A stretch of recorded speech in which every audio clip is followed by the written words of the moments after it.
everyone, it's Jim and Charles from Mellow amps. And now that you've wired up your amplifier and you're almost ready to do the electrical startup testing, how about we take a look at the circuit in a little bit more detail, start to finish, so that you have a better understanding of what you've actually built. So everything starts at the wall, and because we're using a universal transformer, as you've probably figured out by now, we can handle low voltage regions around the world, which is mostly North America, 110 to 120 volts AC. And the rest of the world, that's all of Europe, Australia, you name it, is running at 220 to 240. And depending on how you wire up the primary side of the transformer will depend on which region you're in. So the secondary side of the transformer, once you get the correct wiring on the primary side, the secondary side is the same for everybody.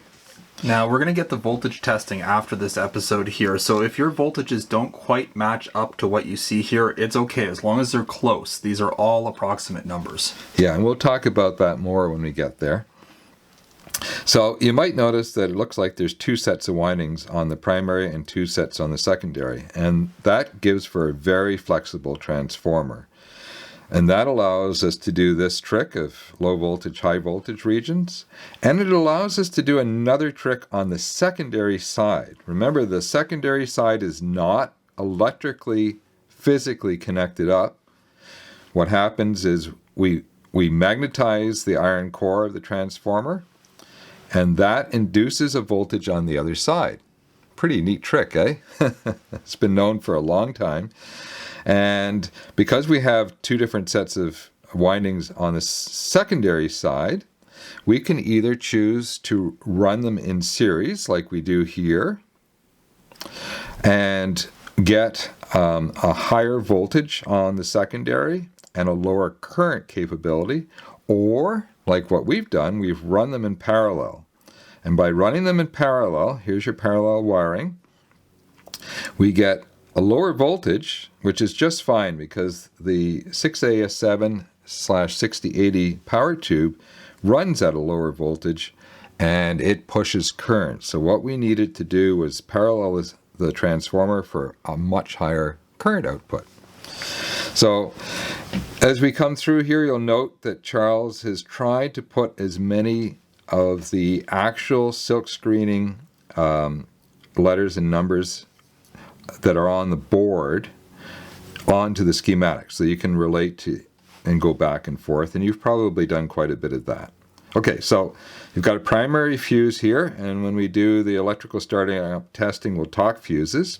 We have secondary fuses over here, and you may wonder what these are for, and that's to protect the secondary side of the circuit. So if there's a small failure over here, it might not blow the primary fuse, but hopefully it blows one or both of the secondary fuses. And it's just another level of protection. Yeah, it's very rare that might happen. I think it's only ever happened to us maybe once. So yeah, but when it did, they both popped instantly. Yeah. And we thought, oh, we did something bad, didn't we? It's good to have. Yeah. Here we've got 4 diodes in what you would call a full bridge array. And what that does is it takes the AC that's on this side and turns it into very raw DC on this side. So notice we're 127 volts AC across here. And now we're rectified. We're 160 volts DC. That's a very raw DC. You cannot run an audio piece of gear on unfiltered DC. There's going to be a very loud 120 hertz hum if you do that. Yeah. So, and multiples thereof. So what happens is we have to filter it. And that's what you're looking at here. The exception is R1. R1 is a bleeder resistor. You notice how the positive rail of the power supply is connected through a resistor to the negative rail or to ground. And it's a really high value, 470K, so it's a long, long way from being a dead short, right? A dead short would be 0 ohms, yeah? So 470,000 ohms allows for a very low trickle. So when the power is turned off, this will trickle down the energy that's stored in these huge capacitors. It takes a long time, but if you look, we've got notes all over the schematics to help you out. And if you look, it'll tell you the time to trickle it down. And then over here, we've got 3 filter stages. These are RC filter stages. They get their name because first we have a resistor, then we have a capacitor, then we have a resistor, then we have a capacitor, and so on. And what an RC filter does is it takes that raw, really choppy looking DC that's coming off of here, and it makes it a straight line, dead smooth. It out. Yeah. And we have one set of those filters per channel. So we actually separate the channels at the filter stage. So each one of them has their own reservoir of capacitance and their own filter sections. And that gives us what we call a quasi-dual mono power supply. So there's lots of ways of doing this. You can have 2 transformers or a transformer with 2 sets of windings. Or you can have a second array of diodes. This is a good compromise between space and build time and cost. And what these filter capacitors that years ago were called reservoir capacitors are doing is they're really helping not only clean up that raw DC, but they provide a reserve of power. And I'm convinced that the large capacitance we have in these 3 stages of filtering really contribute to the dynamics of the OTL amp, which you're about to hear. So when you first listen to it and you think, wow, that music just pops. Well, remember back to what I said. A lot of the quality of your sound will depend on the quality of the power supply as a whole. It'll depend on the power at your wall, but most of us can't do much about that. But what we can do is design a really efficient, very robust, a very firm source of power for the circuit itself. And if you're really eagle-eyed, you might say, wait a minute, this RC filter network is not the same. There's like 220 ohms in the first stage, and then you got 1,000 microfarads as a capacitance. So you're using 1,000 microfarad everywhere. Why aren't the resistors the same value?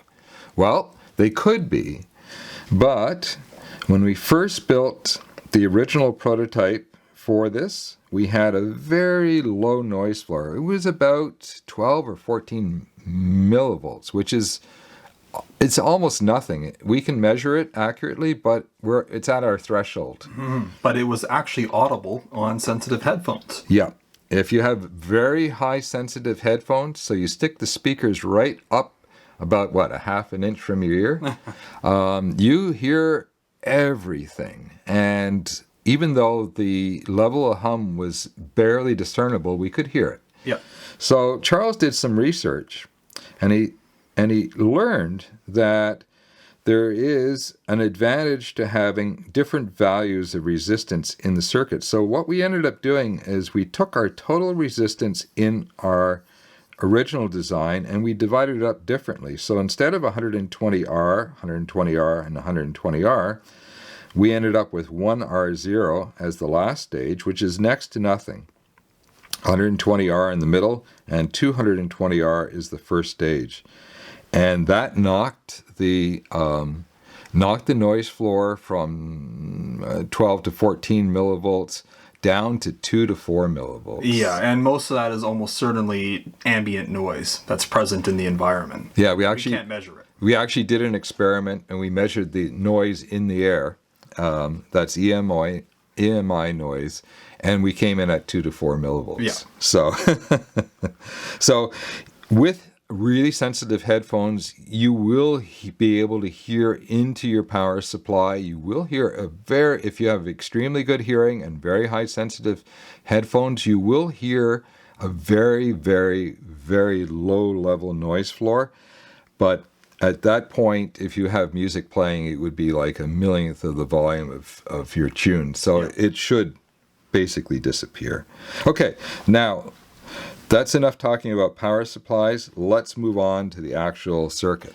Now, the tube that this OTL headphone power amp uses is the 6AS7, and the modern version of the 6AS7 is the 6080, and they're basically identical. There were some later generations of the 6080 that probably hardened up the actual construction of the tube, how many Gs it could take, maybe even life expectancy. But essentially, electrically, they're identical tubes. These are almost all Coke bottles or ST shoulder tubes, though there are some exceptions. And the 6080s are modern metal base short bottles. Yeah. And there's also a couple Soviet designations for the 6AS7 as well. The 6N13S and in some rare cases 6N5S are also compatible. Yeah, and we stock them all in the store, and we've specialized in this tube for years. Now, let's just run through the circuit really quickly. So here's our RCA jack in. Now we're only showing one channel. In fact, in this case, we're showing the left channel. We go through a coupling capacitor, 1 microfarad. And what the coupling capacitor does is it protects whatever is plugged into here from DC on the grid. Now, there shouldn't be DC on the grid, but if you have a dead short in the tube, you could have a lot of voltage coming backwards. Right? Electricity, just because the circuit goes this way, doesn't mean the electricity won't go this way, even though it's not supposed to. Well, it can't go this way because we have the coupling capacitor here. If there's a problem at this end with your source, you won't destroy your tube because we're coupled. High quality coupling capacitors make a huge difference. So in this build, we're using Vichys, and I've never found anything as clean sounding as the Vichys. They are, you just don't know they're in circuit. So over here, we've got R5B, and that's a 47K resistor. That sets the load. So the previous stage will see 47,000 ohms, which is a nice high. Remember, with impedance, you want to go from low into higher. And the absolute minimum is typically 10 to 1, and people try and aim for something closer to 100 to 1. So in reality, you end up with something like a ratio 10 to 1. I should say 1 to 10 or 1 to 100. Somewhere in between there will work just fine. Here we've got a little 220R resistor, and that is a grid blocker. And what that does is it helps deal with, this is essentially these wires in here. This is an antenna into a very sensitive input stage. So they can act like an antenna and pick up all kinds of weird noise, and our listening rooms and our lives are filled with electronic noise now, about 1 million times more than when I was a youth in the 70s, maybe 1 billion times more. Maybe more than that when these tubes were in active use. Yeah. So this helps. It can knock out those frequencies that are landing on here that shouldn't be there, particularly high frequencies. And before I forget, we've got our input grids here. You can see there's 2 tied together, and we'll talk about that in a minute. If stray DC lands on the grid, which we do not want there because it can change the operating point or the bias of the tube, this 47K does a second duty. So it loads the circuit and it'll bleed off any little stray electrons. Now at 47,000 ohms, it's not going to handle a huge amount of DC, and it shouldn't have to. We're talking about a stray electron here and there. Yeah, and we've carefully sized it for being a good load and for dissipating any DC buildup, which is much more common on higher current tubes like this. Yeah, in fact, in one of our prototype builds, we were at 100K, which would be typical and normal. And we saw a small DC buildup slowly grow over time. Yeah, so we had to get rid of it. 47K is actually vintage equipment typically used 47K. That was sort of the go-to normal. Today it's typically 100K. It can even be all the way up to a meg. Now, if you've got an eagle eye, you will notice that we've paralleled the 6AS7. What that gives us is half the impedance. It also gives us twice the power. Neat trick, eh? And it allows us essentially to have two power tubes in one socket. Yep. So there's not too much in the way of trickery to paralleling it, but the bias, of course, has to take into account that there's two tubes joined up. And there's double the current going through it now. Yep. And we'll talk about that in just a minute. So here's our B+. This was what came off of our previous stage. And it's 112 volts DC approximately. Because depending on what your household mains voltage is going to be, it could be up a little bit or down a little bit. And it's a direct relationship. So our voltages are all taken at 120 volts AC. The multiple of that would be 240 volts AC.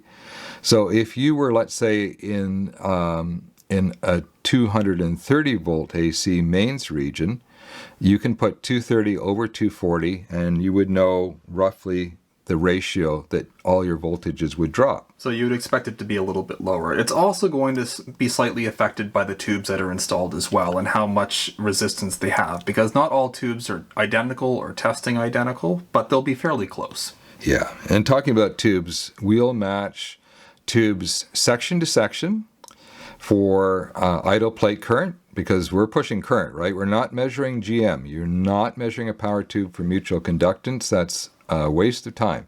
We want to measure how much current it puts out in a normal operating point. And that's what we do on the tester. So we'll get a number in milliamps for one side and the other side.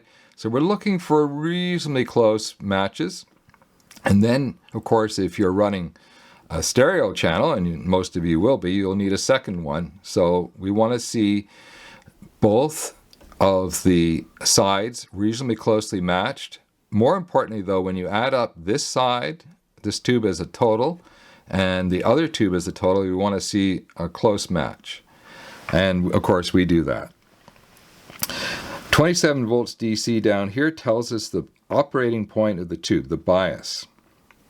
And that bias is set here. I mean, the B+ voltage, the tube itself in circuit, and this resistor down here, R7. That hefty 50 watt resistor. Yeah.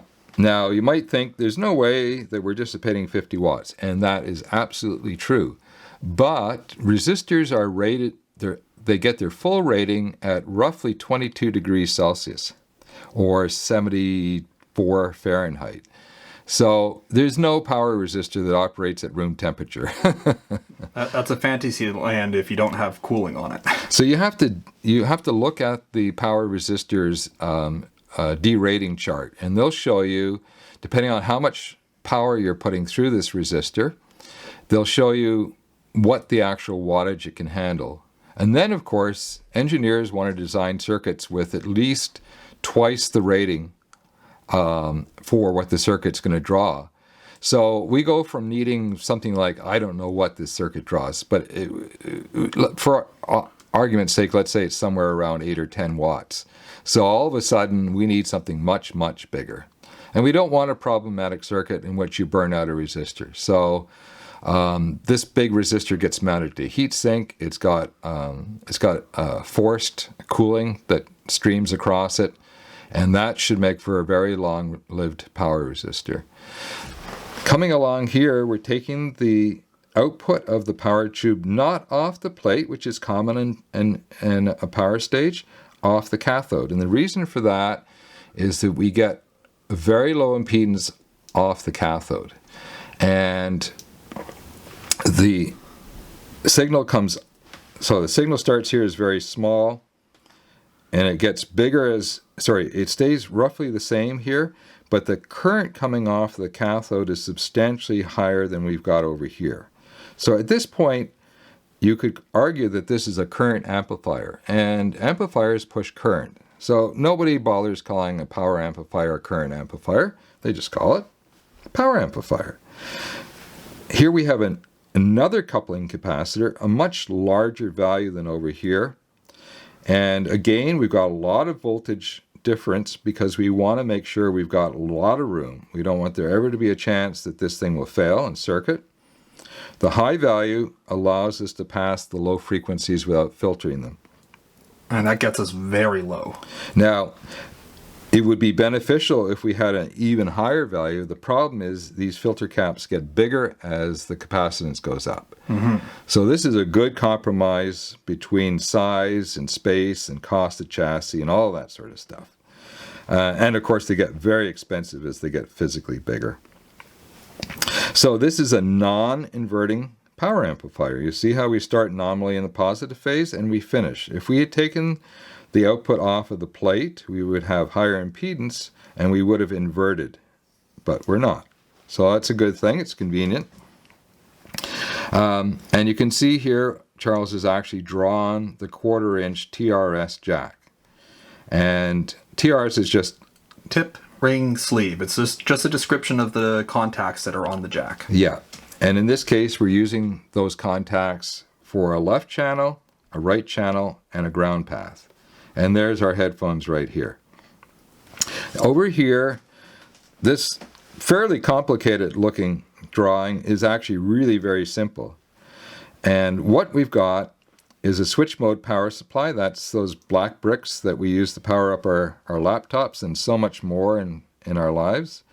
And all it's doing is giving us the right voltage and the right amount of current to run the filaments. These 6AS7s draw a lot of current. I think around 2.4 amps each. And we got a pair of them. And of course, our voltage is really low at 6 volts nominal. So that means that we need a lot of current capability in the switch mode to actually start the tubes, because the current draw on a filament when you turn the on switch on is substantial. So we need 8 amps, which is almost twice what the actual idle current draw will be. This is really important. If you try and skimp on this, the tube will not start. Your switch mode will start flashing or it'll burn up. Yeah, you'll probably kill your switch mode. Yep. If not right away, then very quickly. Yep. So here we've got 1,000 microfarad 50 volt cap, and what that does is it filters the DC. Now the DC is filtered in the switch mode and it should be extremely clean DC, and that's why we're using switch modes, because it makes for a very quiet tube when you're running on DC. And it keeps the noise in the switch mode far away from the amplifier itself. Yeah, it's a good point, Charles. This helps clean up that very clean DC even more. We're not taking any chances with noise. We've got, and here's our filament for V1 and V2 shown. That's all there is to it. The polarity on a filament does not matter. You can reverse these wires and it'll work just fine. In the build, if you remember, we actually kept the polarity, and that's mostly just to help with troubleshooting. We've also stolen a very tiny amount of power off of the switch mode. We've tapped into it. We have a little dropping resistor of 39R. This is R8. And that was to drop the revolutions of the fan, or the RPM of the fan, a little bit, because we don't need that high a fan speed to draw air through the amp to keep it cool. But what we do want is as quiet an amp as possible. So we lowered it from, what is the specified voltage? Well, it's designed for 5 volts, and it's already a very quiet fan made by Noctua. They're known for making very quiet fans, but we wanted it even quieter, and this really dropped the noise on it. So It's basically imperceptible while you're listening. You actually can't drop it much below 4 volts, though, or you'll end up crashing the fan. It won't operate properly. So yeah, they need their own little bit of starting current to get going. Yeah, so this particular switch mode is actually quite critical for this whole circuit to work properly, to get the right voltage on the fan. So you really can't substitute a switch mode unless it's it's rated the same. Yeah. And is decent quality. Okay, well, hopefully that helped you a little bit. If you want to know what the secrets to an amazing sounding amp or preamp are, I would say there's only a couple of things, maybe three things. One is choosing a really good tube, and the 6AS7 is an amazing sounding OTL tube. It's used quite frequently in OTL amps, not very often in parallel, which is interesting. A lot of people just use one tube for one section per channel. One section per channel. It gives you a much higher output impedance. It restricts the headphones you can use, so I have no idea why you do that, other than to save money and make a cheap amp. We're all for saving money, but I want the best sound possible, and we wanted to get down to at least 80 ohm headphones. So paralleling it made perfect sense. So this is a great tube. The other thing is short signal pass. Short signal pass make a huge difference sonically. If you don't have a honking big chassis with switches and wires and lights all over the bloody place, and you just focus on getting the signal in, onto the tube, and off, and into your headphones, you can hear that right away in clarity. And the last thing that very few people really understand is the power supply. If you don't have a really great power supply, you've got nothing. It doesn't matter how good the rest of the circuit is or how good the tubes are. The power supply is where it all starts, and in many ways it's where it all ends, because the power you produce here is what you're listening to over here, with the music superimposed on it. So, okay, well, let's get this thing tested. Yeah.